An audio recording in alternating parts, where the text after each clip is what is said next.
है और मुख्तसर से टाइम में बड़ा मुख्तसर सा पैगाम है आप लोगों के लिए कि तू बस नचना है मिट्टी दे बाव्या, तैनू इहो बचना है मिट्टी दे बाव्या। तू बस नचना है मिट्टी दे बाव्या, तैनू इहो बचना है मिट्टी दे बाव्या।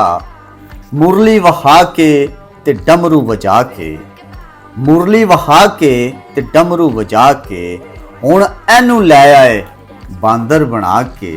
मुरली वहा के ते डमरू वजा के, हुण एनू लै आए बांदर बना के। जिवें उन्हां कहना है ते इंज करना है, तैनू किसे पुछना है मिट्टी दे बाव्या। तू बस नचना है मिट्टी दे बाव्या, तैनू इहो बचना है मिट्टी दे बाव्या, तैनू इहो बचना है मिट्टी दे बाव्या। You never stand up for your own right. You always protest and go for agitation for others. अपनी अपनी मुश्किलात हैं, अपनी अपनी